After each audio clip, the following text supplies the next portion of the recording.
अस्सलाम वालेकुम फ्रेंड्स, स्वागत है आपका इस यूट्यूब चैनल जेके स्टडी इन्फो में। तो जैसे कि आप सब जानते हो, हमने पिछली बार previous year old question paper discuss किया था जेकेपी पुलिस का। उस टाइम हमने 25 क्वेश्चंस डिस्कस किए थे। आज हम 26 क्वेश्चन से लेके 50 क्वेश्चन तक डिस्कस करने वाले हैं, वो भी फुल एक्सप्लेनेशन के साथ। वीडियो आपके लिए इंपॉर्टेंट रहने वाला है, वीडियो को एंड तक देखना। चैनल पर नए हो तो चैनल को जरूर सब्सक्राइब करना, बेल आइकन को ऑल नोटिफिकेशन पर रखना ताकि आपको इसी तरह लेटेस्ट अपडेट्स मिलती रहे। Let's start our video. Question number 26 is what is the product of all the numbers in a dial of a telephone? यहाँ पर इन्होंने कहा है कि अगर आप टेलीफोन नंबर पर जो डायल होता है 0 1 2 3 4 5 6 7 8 9, अगर आप उनको प्रोडक्ट करोगे तो उनका टोटल प्रोडक्ट क्या आएगा। आप सबको मालूम होगा वहां पर जीरो भी है। अगर आप जीरो से किसी भी नंबर को मल्टीपल करोगे तो वो जीरो ही आएगा। इसका जो सोल्यूशन है वो पार्ट डी है, तो इसका सोल्यूशन जीरो रहेगा। Now question number 27 is which of the following latitudes passes through India? इनमें से कौन से लेटिट्यूड्स पास करते हैं इंडिया में? Option A equator, option B tropic of cancer, option C tropic of capricorn, option D arctic circle. इस question का जो सही आंसर है वो है part B tropic of cancer. दोस्तों, ट्रॉपिक ऑफ कैंसर इंडिया के थ्रू पास करता है। Next question is value of tan 45 degree is. Math का क्वेश्चन है, यहाँ पर आपको बोलना है tan 45 का वैल्यू। अगर आपने 10th में ट्रिग्नोमेट्री पढ़ी होगी तो वहां पर आपको tan 45 डिग्री का वैल्यू दिया होगा। यहाँ पर आप देख सकते हो, आप सबने पढ़ा होगा tan 45 होता है बराबर साइन ऑफ थीटा, जो थीटा होगा 45 degree divide by cos of 45 degree. Then sine of 45 degree अगर हम देखेंगे उसका वैल्यू वो होता है 1/√2। इसी तरह अगर हम cos ऑफ 45 डिग्री वो भी होता है बराबर 1/√2। √2 कैंसिल, 1 और 1 cancel, that is equal to 1। इसका मतलब है tan ऑफ 45 1 के बराबर है। यहाँ पर ऑप्शन में आपको 1 अगर दिखेगा तो वही ऑप्शन करेक्ट है। Now question number 29 is which of the following is a rational number? इनमें से आपको रेशनल नंबर चूज करना है। इनमें से आपको देखना है कि कौन सा रेशनल नंबर है। आप सबको मालूम होगा रेशनल नंबर p/q फॉर्म में होता है, where q is not equal to 0। अगर p/q फॉर्म में नहीं होता तो इरेशनल नंबर उसे कहते हैं। यहाँ पर अगर हम देखेंगे √2 इज इक्वल टू √2, वो पॉइंट्स में आएगा। इसी तरह √3। अगर हम √4 देखेंगे, √4 इक्वल होता है 2 को। It means part C is correct answer, √4 is a rational number. Now question number 30 is a man is walking at a speed of 9 kilometres per hour. एक आदमी चल रहा है, उसकी जो स्पीड है वो 9 किलोमीटर्स पर आवर है। After every kilometre he takes rest for 9 minutes. हर एक किलोमीटर के बाद वो रेस्ट करता है 9 मिनट्स तक। How much time will he take to cover 27 kilometres? अब उसको कितना टाइम लगेगा 27 किलोमीटर्स कवर करने को? ये क्वेश्चन भी आपको मैथ से रिलेटेड है। ये क्वेश्चन आप सबको मालूम होगा, टाइम बराबर होता है डिस्टेंस बाय स्पीड। आपने यहाँ पर टाइम देखना है तो आपको डिस्टेंस बाय स्पीड फार्मूला लगानी है। तो इसका जो सही आंसर होगा वो पार्ट सी 6 आवर्स 54 मिनट्स। अगर आप चाहो तो ये क्वेश्चन हम फुल भी सॉल्व कर सकते हैं, लेकिन यहाँ पर थोड़ा उसके लिए टाइम लगेगा। Question number 31 is the tenure of A member of Rajya Sabha is. Rajya Sabha के मेंबर कितने टाइम तक होते हैं? यहाँ पर ऑप्शन दिए गए हैं 3 ईयर्स, 4 ईयर्स, 5 ईयर्स, 6 ईयर्स। अगर आपको इनका ऑप्शन मालूम है तो नीचे कमेंट बॉक्स में कमेंट कीजिए। Right option is part D 6 years. Rajya Sabha के जो मेंबर्स होते हैं वो 6 ईयर्स तक होते हैं और जो लोकसभा के मेंबर्स होते हैं वो 5 ईयर्स तक होते हैं। Now question number 32 is capital of Malaysia is. Malaysia की कैपिटल कौन है?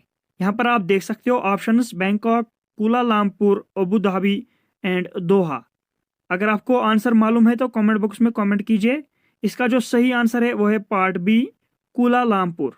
इसी तरह अगर हम बाकी कैपिटल देखेंगे, बैंकॉक किसकी कैपिटल है? बैंकॉक थाईलैंड की कैपिटल है। इसी तरह अबू धाबी किसकी कैपिटल है? ये यूनाइटेड अरब एमिरेट्स की कैपिटल है। इसी तरह दोहा किसकी कैपिटल है? नीचे कमेंट बॉक्स में कमेंट करना अगर आपको मालूम है। Question number 33 is which is the most appropriate article to complete the sentence. इस सेंटेंस में आपको आर्टिकल लगाना है। सेंटेंस क्या है? I want to become dash dash MLA। यहाँ पर अगर आप देखोगे MLA, इसका जो साउंड निकलता है वॉवल साउंड निकलता है EM M। देन इसका जो सही ऑप्शन है वो है part B an MLA। I want to become an MLA। इसी तरह अगर हम क्वेश्चन नंबर 34 देखेंगे, silk is obtained from cocoons and requires dash dash trees. अगर हम सिल्क ऑब्टेन करते हैं कोकून से तो उसके लिए कौन सा ट्री हमें चाहिए? Option A mulberry, option B apple, option C eucalyptus, option D oak. इसका जो सही आंसर है वो है पार्ट ए मलबरी। आप सबको मालूम होगा शहतूत के दरख्त से ही हम सिल्क ऑब्टेन करते हैं। Now question number 35 is and why did the police suspect you? I doesn't take any dash dash to me. यहाँ पर आपको करेक्ट वर्ड लगाना है इस सेंटेंस में। It does not make any dash dash to me, it does not make any sense to me. Now question number 36 is earthquakes are caused by. Earthquakes किससे होते हैं? अगर आपको इसका आंसर मालूम है तो नीचे कमेंट बॉक्स में कमेंट कीजिए। Earthquakes movement of tectonic plate से होता है। क्वेश्चन नंबर 37 है MSJ Jayalalithaa is chief minister of which state. जो MSJ जयाललिता थी वो किस स्टेट की चीफ मिनिस्टर थी? Options are Kerala, Karnataka, Tamil Nadu, Andhra Pradesh. ये उस टाइम की बात है जब ये पेपर निकाला गया है, 2016 का पेपर है। उस टाइम MS जयाललिता तमिलनाडु की चीफ मिनिस्टर थी। अगर हम प्रेजेंट की बात करेंगे, तमिलनाडु का चीफ मिनिस्टर जो है वो है MK Stalin. Now question number 38 is who composed the famous song सारे जहां से अच्छा। किसने फेमस सॉन्ग सारे जहां से अच्छा कंपोज किया है? यहाँ पर ऑप्शंस दिए गए हैं, Jaidev, Mohammad Iqbal, Bankim Chandra Chatterjee, Rabindranath Tagore. Most important question है, अगर आपको इसका आंसर मालूम है तो नीचे कमेंट बॉक्स में कमेंट कीजिए। इसका जो सही आंसर है वो है part B Mohammad Iqbal. Sir Syed Mohammad Iqbal जो कि पाकिस्तान के रहने वाले थे, इन्होंने इसे 16 अगस्त 1904 में कंपोज किया था। इन्होंने गवर्नमेंट कॉलेज ऑफ लाहौर में पब्लिश किया था। Now question number 39 is who is known as the supreme commander of the Indian armed forces. Indian armed forces का सुप्रीम कमांडर किसे कहा जाता है? Options are president of India, prime minister of India, defence minister of India, chief of the army staff of Indian army. इसका जो सही answer है वो है part A president of India. President of India को ही supreme commander of the Indian armed force भी कहा जाता है। Now question number 40 is in which year was the quit Indian movement launched. किस ईयर में क्वाइट इंडियन मूवमेंट लॉन्च किया गया है? Options are 1939, 1940, 1942, 1946। इसका जो सही आंसर है वो है पार्ट सी 1942। दोस्तों याद रखना, यही क्वेश्चंस आपके एग्जाम में नहीं आएंगे। आपको मैंने इससे पहले के वीडियो में भी बोला कि यही क्वेश्चन नहीं आएंगे। अगर आपने अभी तक वो वीडियो नहीं देखा तो आप यहाँ पर आई बटन पर क्लिक कर सकते हो और वो वीडियो देख सकते हो। इसी के रिलेटेड कुछ क्वेश्चंस आएंगे, जैसे कि क्वाइट इंडियन मूवमेंट या डांडी मार्च कब हुआ था स्टार्ट, या जलियांवाला बाग मैसकर कब हुआ था। यही क्वेश्चंस वहां पर आएंगे। नाउ क्वेश्चन नंबर 41 इज जो मैथ से रिलेटेड है। Volume of a cylinder of A base with radius R and height H is. एक सिलेंडर बेस है जिसकी रेडियस R है और हाइट H है, उसका वॉल्यूम क्या है? इसका जो सही आंसर है वो है part D pi R square H। Now question number 42 is today is Friday, the day after 63 days will be. अगर आज फ्राइडे है तो 63 डेज के बाद क्या होगा? Friday, Thursday, Saturday, Monday. बहुत ही इंपॉर्टेंट क्वेश्चन है, बहुत सारे एग्जाम्स में आया था यह क्वेश्चन। अगर आज फ्राइडे है तो 63 डेज के बाद भी फ्राइडे ही होगा, क्योंकि अगर आप देखोगे 7 दिन का एक हफ्ता होता है, इसी तरह 14 डेज 2 हफ्ते, इसी तरह 28 डेज 4 हफ्ते, इसी तरह जो 63 है ये भी वीक्स में आता है। तो उस दिन अगर आज फ्राइडे थी तो उस दिन भी फ्राइडे ही होगी। अगर यहाँ पर क्वेश्चन में फ्राइडे नहीं होगा तो कोई और ट्यूसडे होता तो उस दिन भी ट्यूसडे ही होता। नाउ क्वेश्चन नंबर 43, ये मोस्ट इंपॉर्टेंट क्वेश्चन है जो कि आपकी एनालॉगस सीरीज में है, जो कि डायरेक्शन सेंस से एक क्वेश्चन है। एनकिस started walking towards north, after walking 30 meters he turned towards left and walked 40 meters. He then turned left and walked 30 meters. He again turned left and walked 50 meters. How far is he from his original position?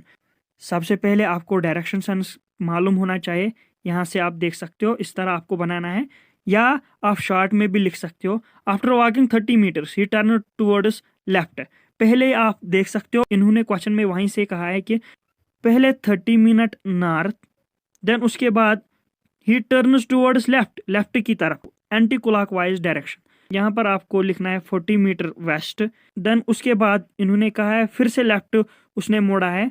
Then यहाँ पर आपको लिखना है 30 metre south.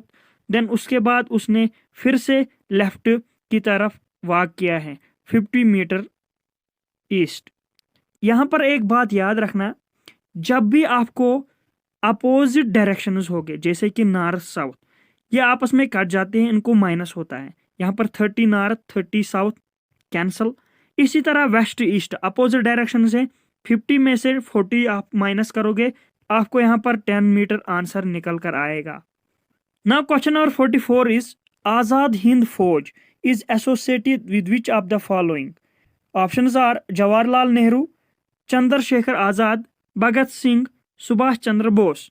इसका जो सही answer है वह है पार्ट डी, सुभाष चंद्र बोस। सुभाष चंद्र बोस से ही आजाद हिंद फौज एसोसिएट किया गया है।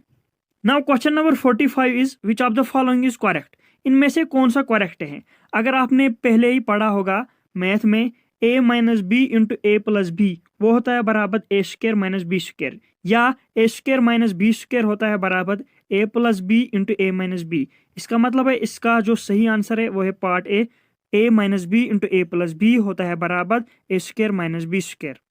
बेसिक क्वेश्चन है दोस्तों। अगर आपको ये वीडियो पसंद आ रहा है तो प्लीज वीडियो को लाइक करना और अपने फ्रेंड्स के साथ शेयर जरूर करना। Now our 46th question is who is the governor of reserve bank of India. 2016 में governor of reserve bank of India कौन था। इसका जो सही आंसर है वो है part A Raghuram Rajan. Now question number 47 is who is associated with white revolution. इनमें से व्हाइट रिवॉल्यूशन से एसोसिएटेड कौन है। अगर आपको आंसर मालूम है तो नीचे कमेंट बॉक्स में कमेंट कीजिए।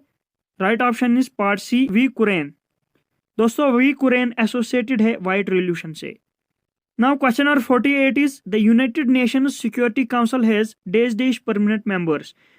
जो यूनाइटेड नेशन सिक्योरिटी काउंसिल है उसके कितने परमानेंट मेंबर्स हैं। Right option is part B 5। United Nation Security Council के 5 परमानेंट मेंबर्स होते हैं। Now question number 49 is Telangana was carved out of which state. Telangana किस स्टेट से निकाला गया है। Options are Andhra Pradesh, Bihar, Karnataka, Tamil Nadu. अगर आपको आंसर मालूम है तो नीचे कमेंट बॉक्स में कमेंट कीजिए। इसका जो सही आंसर है वो है पार्ट ए आंध्र प्रदेश, और इससे कार्व्ड किया गया है 7 फरवरी 2013। मोस्ट इंपॉर्टेंट क्वेश्चन है। Now our last question is Dronacharya award is given to. Dronacharya award किसको दिया जाता है। Options are scientists, movie actors and actress. Option C is sports coach and option D is sports persons. आप सबको अगर मालूम होगा द्रोणा आचार्य अवार्ड्स कोचेस वगैरह को दिया जाता है, जो भी सपोर्ट्स कोच होते हैं उसको दिया जाता है। इसका जो सही आंसर है वो है पार्ट सी सपोर्ट्स कोच। दोस्तों ये थे आज के इंपॉर्टेंट क्वेश्चन जो कि previous year JKP police paper में आए थे। उम्मीद है आपको ये वीडियो पसंद आया होगा। अगर वीडियो के रिलेटेड कोई भी डाउट है तो नीचे कमेंट बॉक्स में कमेंट करना। इसी तरह हम यहाँ पर कंटिन्यू अपना जो ये प्रीवियस ईयर पेपर जेके पुलिस का है डिस्कस करेंगे 1 by 1 क्वेश्चंस। मिलते हैं अपने नेक्स्ट वीडियो में, तब तक के लिए अल्लाह हाफिज।